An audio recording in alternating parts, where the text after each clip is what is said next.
నమస్కారం ADB news కు స్వాగతం. నేను సుధీర్. ముందుగా హెడ్లైన్స్. ప్రజా సమస్యల పరిష్కారమే లక్ష్యంగా ప్రజా పాలన ప్రగతి ప్రణాళిక జిల్లా కలెక్టర్ రాజర్షి షా వెల్లడి.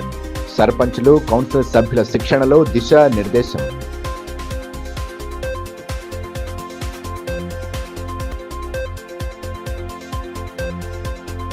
పెండింగ్ వేతనాలు విడుదల చేయాలని డిమాండ్ చేస్తూ ఆశా కార్యకర్తల ధర్నా.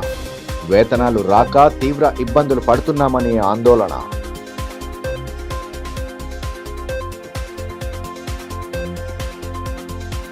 జిల్లాలో ప్రజాపాలన ప్రగతి ప్రణాళికలో భాగంగా 99 రోజుల ప్రత్యేక కార్యాచరణను విజయవంతం చేయాలని జిల్లా కలెక్టర్ రాజర్షి షా అన్నారు.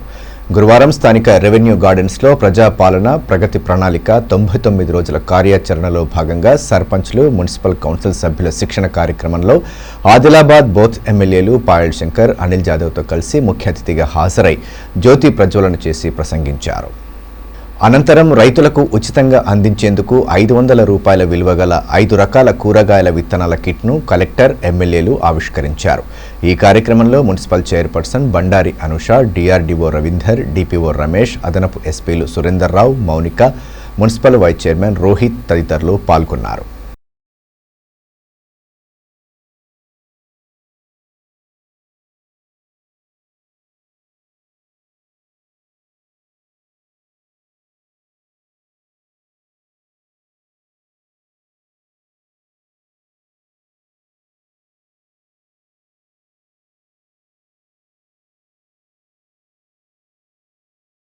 ఈ రోజు మనం దినం మొత్తం ప్రోగ్రాంలో మళ్ళీ ఏవైతే 99 రోజులు కార్యాచరణ ఉన్నాయి, తర్వాత ప్రభుత్వం నుంచి వచ్చిన ఏవైతే కీలకమైన సంక్షేమ పథకాలు ఉన్నాయి వాటి గురించి అందరికీ కూడా శిక్షణ ఇవ్వడం జరుగుతుంది.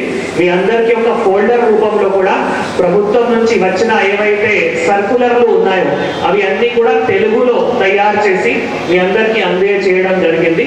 దీంతో పాటు మళ్ళీ డిసెంబర్ 2023 నుంచి ఇప్పటి వరకు మీ గ్రామంలో సాధించిన అభివృద్ధి కానీ, మీ వార్డులో సాధించిన అభివృద్ధి కానీ దాని గురించి కూడా ఒక 2-3 పేజీలు కూడా తయారు చేసి మీ అందరికీ కూడా అందజేయడం జరిగింది.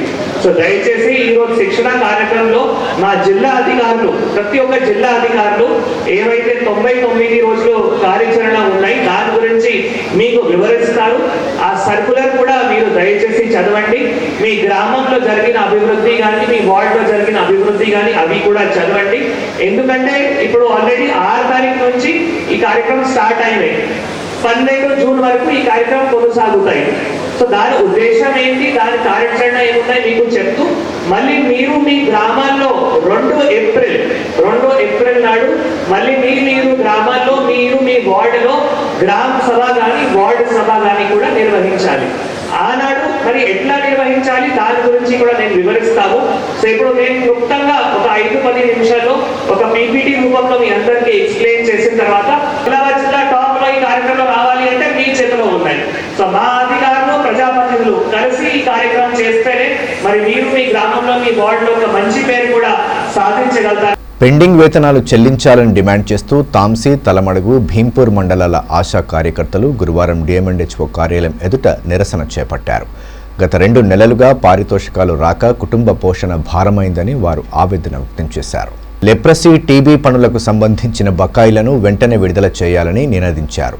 సమస్యలు పరిష్కరించకుంటే ఆందోళన ఉధృతం చేస్తామని సంఘం నాయకులు హెచ్చరించారు. వేతనాలు చెల్లించే వరకు విధులకు హాజరు కామని స్పష్టం చేశారు. అనంతరం కార్యాలయంలో వినతి పత్రం అందజేశారు.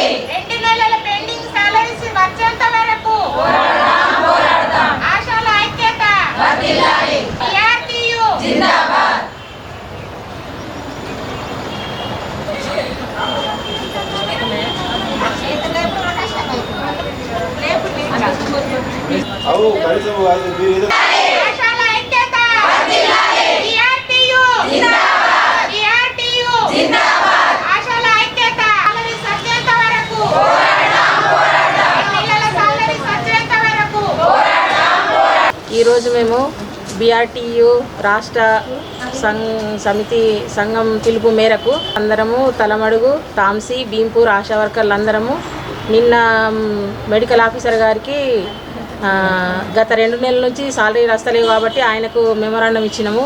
మళ్ళీ ఈరోజు డిమాండేషన్ ఆఫీస్కి వచ్చి సార్కి కూడా మా 2 నెలల పెండింగ్ జీతాలు వేయాలని వినతిపత్రం ఇవ్వడానికి వచ్చినాం. మా డిమాండ్ అంటే ఇప్పుడు ఈ కాంగ్రెస్ ప్రభుత్వం వచ్చినప్పుడు 18,000 ఫిక్స్డ్ వేతనం ఇస్తానని చెప్పింది. కనీసం ఇప్పుడు మా సాలరీలు కూడా కరెక్ట్గా ఇస్తలేదు. ఆ ఫిక్స్డ్ వేతనం 18,000 కావాలి. ఈ పెండింగ్లో ఏమేమి ఉన్నాయో మళ్ళీ లెప్రసీ టీబీ కేసులే కూడా ఆ డబ్బులు రావాలి, ప్లస్ ఈ పెండింగ్ జీతాలు కూడా వేయాలని అదే మా డిమాండ్. రైతు బంధు కింద అన్నదాతలకు పెట్టుబడి సహాయం అందించి వారిని ప్రభుత్వం ఆదుకోవాలని బోత్ ఎమ్మెల్యే అనిల్ జాదవ్ అన్నారు. తలమడుగు మండల కేంద్రంలోని రైతు వేదికలో కళ్యాణ లక్ష్మి షాదీ ముబారక్ చెక్కుల పంపిణీ కార్యక్రమానికి ఆయన ముఖ్య అతిథిగా హాజరయ్యారు. ఈ సందర్భంగా లబ్ధిదారులకు చెక్కులు పంపిణీ చేశారు. ఈ కార్యక్రమంలో డిప్యూటీ తహసీల్దార్ ప్రభాకర్, మొట్ట కిరణ్, వెంకటేష్, అభిరామ్ రెడ్డి, సామ నాగరెడ్డి, సునీత, పల్లవి, రాంబాయి, అబ్దుల్లాతో పాటు లబ్ధిదారులు పాల్గొన్నారు.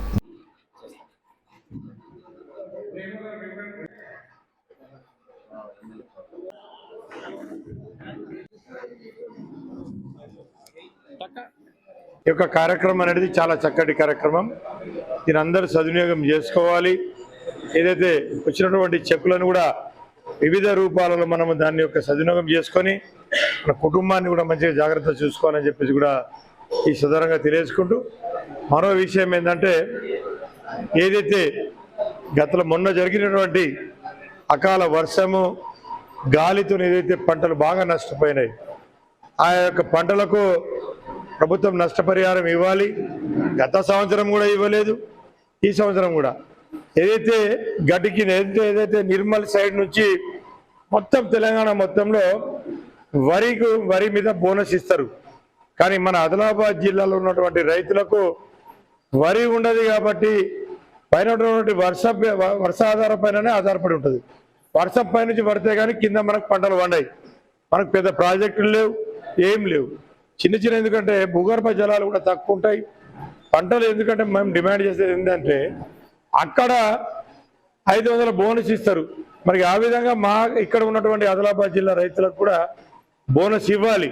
వారు ఏదైతే పండించినటువంటి పత్తి మీద కానీ ఇతర తోగర్ల మీద కానీ సోయా మీద కానీ కందుల మీద కానీ జొన్నల మీద కానీ మొక్కజొన్న మీద కానీ అన్నిటి మీద బోనస్ ఇస్తే బాగుంటుందని చెప్పేసి కూడా మేము గతంలో కూడా మాట్లాడాం. ఈసారి కూడా తప్పకుండా ఎల్లుండి జరిగే అసెంబ్లీలో కూడా తప్పకుండా దీని మీద లేవనెత్తుతాం. ఖచ్చితంగా రైతులకు న్యాయం జరిగే విధంగా మేము మాట్లాడతామని చెప్పేసి కూడా ఈ సంగతి తెలుసుకోవడం. ఎందుకంటే ఇప్పటికే 2 సార్లు పంట నష్టపోయింది, ఇప్పటి వరకు కూడా పంట నష్టం రాలేదు. ఇప్పటికే 3వ విడత రైతు బంధు పోయింది, 3వ రైతు బంధు కూడా ఎగొట్టే పరిస్థితి వచ్చింది. కాబట్టి మేము ప్రభుత్వం డిమాండ్ చేస్తున్నాం, రైతులకు న్యాయం చేయాలి. ఎందుకంటే వ్యవసాయం ఏ విధంగా రైతు ఏ విధంగా అయితే ఈ దేశానికి వెన్నెముక రైతు. నిర్మల్ జిల్లా కొండాపూర్ వద్ద ఘోర రోడ్డు ప్రమాదం చోటు చేసుకుంది. శుభకార్యానికి వెళ్తున్న సిరికొండ మండలం సోంపల్లి గ్రామస్తులు ప్రమాదం బారిన పడ్డారు. ఈ ఘటనలో 2 మృతి చెందగా 21 మందికి తీవ్ర గాయాలయ్యాయి. క్షతగాత్రులను హుటాహుటిన రిమ్స్కు తరలించి వైద్య చికిత్సలు అందించారు. ఈ విషయం తెలుసుకున్న బోత్ ఎమ్మెల్యే అనిల్ జాదవ్ ఆసుపత్రికి చేరుకుని బాధితులను పరామర్శించారు. వారికి నాణ్యమైన వైద్యం అందించాలని రిమ్స్ డైరెక్టర్ జయసింగ్ రాథోడ్కు సూచించారు.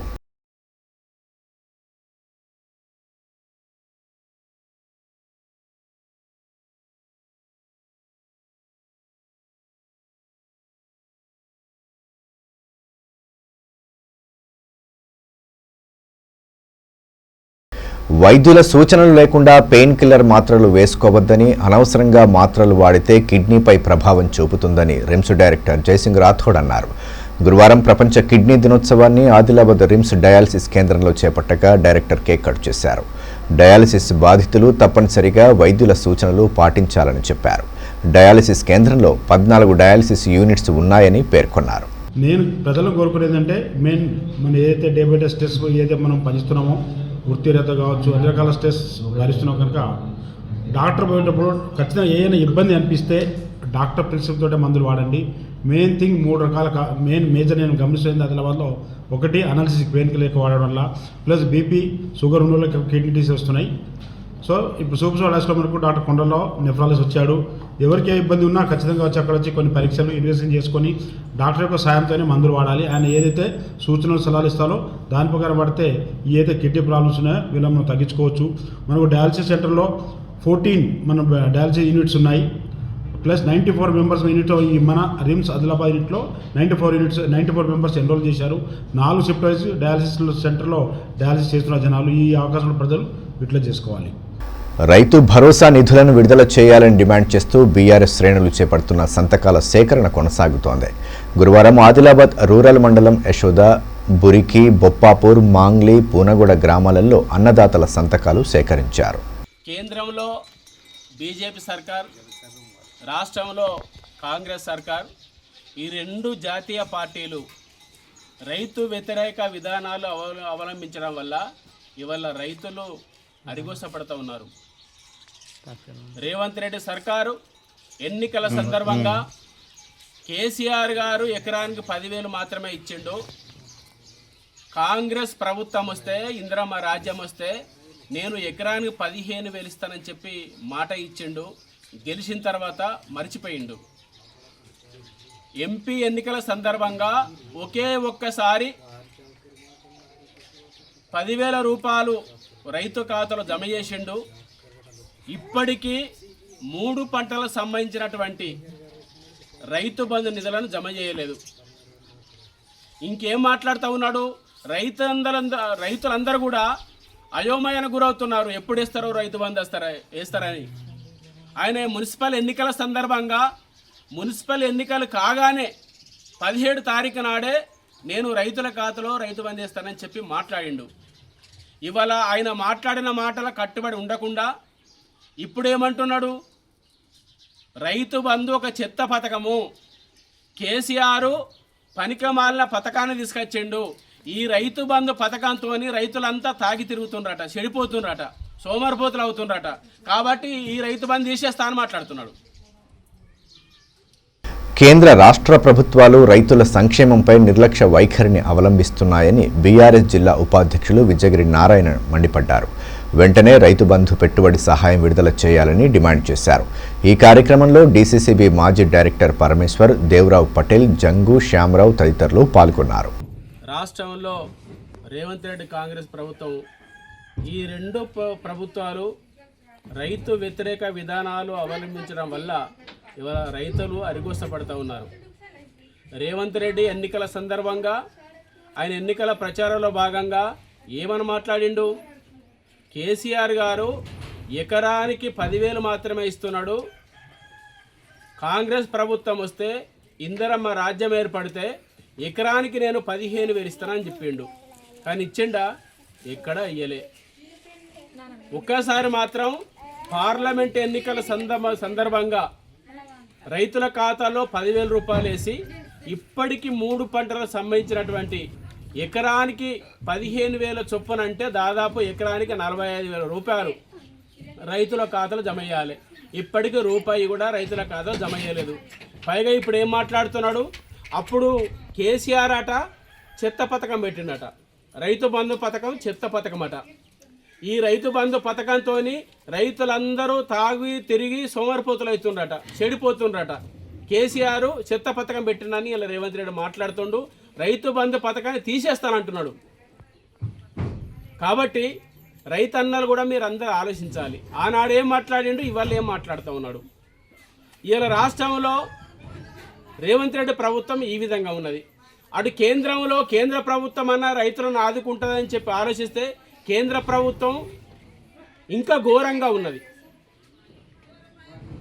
రైతు వ్యతిరేక విధానం అవలంబిస్తూ రైతులు పండించిన పంటలను, కాటన్ను మార్కెట్లో అమ్ముకుందామంటే కొనే నాదులు లేడు. రైతులు పండించిన పంట సోయాబీన్ను మార్కెట్లో అమ్ముకుందామంటే కొనే నాదులు లేడు. ఇవాళ కొత్త సిస్టమ్ తీసుకొచ్చిండు, ఆన్లైన్ సిస్టమ్ తీసుకొచ్చిండ్రు. ఇవాళ స్మార్ట్ ఫోన్లు ఎంతమందికి ఉన్నాయి గ్రామాలలో? చాలామందికి ఫోన్లు ఎట్లా వాడుకోవాలో తెలియదు. ఆ స్లాట్ బుక్ చేసుకోవడం ఎట్లా తెలియదు. మొన్న పంటలు అమ్ముకుందామంటే అరిగోసపడ్డాం. ఇప్పుడేమో రేవంత్ రెడ్డి మొత్తం రైతు బంద్ చేసేస్తానంటుండు. అటు మోడీ ప్రభుత్వం ఏమో మీరు పంటలను ఎక్కడ నమ్ముకోండి అనే పద్ధతిలో సీసీఐని కూడా మొత్తం ఎత్తేసే పరిస్థితి ఇలా మనం కనబడతా ఉన్నది. ఇవాళ రైతులందరూ కలిసి మాకు పంటలకు మద్దతు ధర కావాలని చెప్పి, స్వామినాథన్ కమిటీ సిఫార్సులు అమలు చేయాలని చెప్పి, రైతులకు ఎంఎస్పి రేటు చట్టబద్ధత కల్పించాలని చెప్పి గత 2 సంవత్సరాలుగా పంజాబ్ కానీ హర్యానా కానీ ఢిల్లీ బార్డర్లో 2 సంవత్సరాలు ఉద్యమాలు చేస్తున్నారు. మోడీ ప్రభుత్వం రైతుల సమస్యలు పరిష్కరించకుండా తీవ్రంగా అణిచివేశారు, దాడులు చేశారు. ఆ దాడుల్లో దాదాపు 100 మంది రైతులు చనిపోయినరు. అయినా రైతులు వెనక్కి రాకుండా ఇంకా బలంగా ఉద్యమం చేయడం వల్ల మోడీ ప్రభుత్వం దిగొచ్చి మీకు హామీ ఇస్తా ఉన్న పార్లమెంటు సమావేశంలో నేను ఎంఎస్పికి చట్టబద్ధత కల్పిస్తా అంటే రైతులు పండించిన పంటలకు మద్దతు ధర దాని ఒక చట్టం రూపంలో తీసుకొస్తా అని చెప్పిన మోడీ ప్రభుత్వం ఇప్పటి కూడా అమలు చేయలేదు. అటు కేంద్ర ప్రభుత్వం కానీ ఇటు రాష్ట్ర ప్రభుత్వం కానీ ఈ 2 ప్రభుత్వాల వల్ల రైతులు అరిగోసపడుతున్నారు. ఈ 2 ప్రభుత్వాలతోని రైతులు ముందుకు పోతే నొయ్యి ఉన్నది, వెనుక పోతే గొయ్యి ఉన్నది. అటు పోయినా ఇబ్బంది ఉన్నది, ఇటు వెనక వచ్చినా ఇబ్బంది ఉన్నది. కానీ ఇవాళ కాంగ్రెస్ పార్టీ బీజేపీ పార్టీ నాయకులు రైతుల సమస్యలు పరిష్కారం చేయకుండా ఇవాళ ఆదిలాబాద్ నియోజకవర్గంలో కాంగ్రెస్ పార్టీ ఏమో చెత్త రాజకీయాలు చేస్తుంది, బీజేపీ పార్టీ ఏమో రౌడీ రాజకీయాలు చేసి ఇలా ప్రజలను భయభ్రాంతులకు గురి చేస్తున్నారు. కాబట్టి రైతులకు అండగా, రైతులకు ధీమా కల్పించే విధంగా బీఆర్ఎస్ పార్టీ జోగురామన్న గారి నాయకత్వంలో రైతులకు అండగా నిలబడతా ఉన్నాం.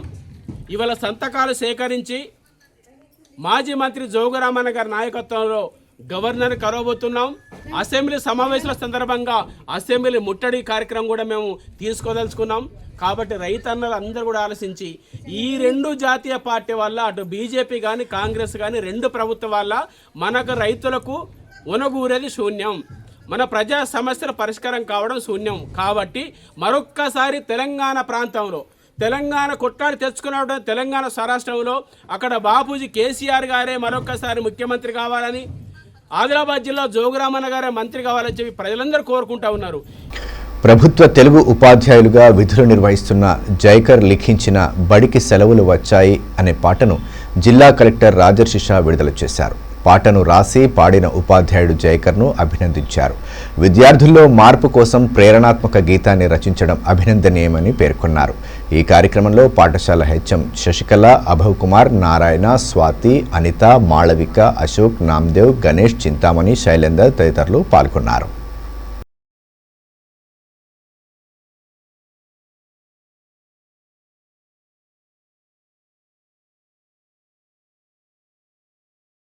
విద్యార్థుల భవిష్యత్తుకు 10వ తరగతి కీలకమని, పరీక్షలపై భయాన్ని వీడి సన్నద్ధం కావాలని ఆదిలాబాద్ మండల విద్యాధికారి సోమయ్య అన్నారు. జిల్లా ఆర్యవైశ్య మహాసభ ఆధ్వర్యంలో 10 పరీక్షలకు హాజరవుతున్న విద్యార్థులకు పెన్నుల పంపిణీని ప్రారంభించారు. బుధవారం రాత్రి కులదైవం వాసవిమాత సన్నిధిలో పూజలు చేసిన అనంతరం పలు పాఠశాలల ప్రధానోపాధ్యాయుల ద్వారా వారికి పెన్నులు పంపిణీ చేశారు. పరీక్షలకు ఇష్టపడి చదివి ఉత్తమ ర్యాంకులు సాధించాలని ఆకాంక్షించారు. ఈ కార్యక్రమంలో ఆర్యవైశ్య మహాసభ జిల్లా అధ్యక్ష ప్రధాన కార్యదర్శులు చింతావర్ రాజేశ్వర్, జనగం దిలీప్, ప్రతినిధులు వజ్జల ప్రకాష్, మల్లూరి చంద్రకాంత్, పడిగల రాజేష్, భూసం రాజేశ్వర్, పవన్ తదితరులు పాల్గొన్నారు.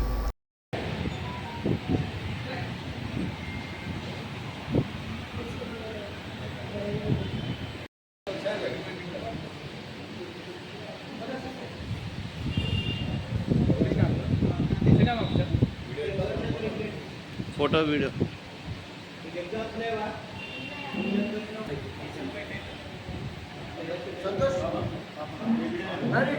వార్తలు ముగించే ముందు హెడ్లైన్స్ మరోసారి. ప్రజా సమస్యల పరిష్కారమే లక్ష్యంగా ప్రజా పాలన ప్రగతి ప్రణాళిక జిల్లా కలెక్టర్ రాజర్షి షా వెల్లడి. సర్పంచులు, కౌన్సిల్ సభ్యుల శిక్షణలో దిశా నిర్దేశం.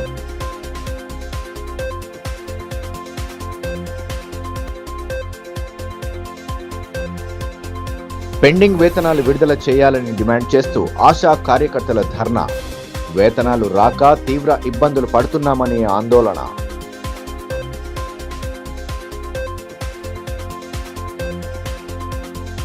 ఈ వార్తలు ఇంతటితో సమాప్తం. తిరిగి ప్రసారమయ్యే మరో బులెటిన్లో మళ్ళీ కలుసుకుందాం. అంతవరకు సెలవు. నమస్కారం.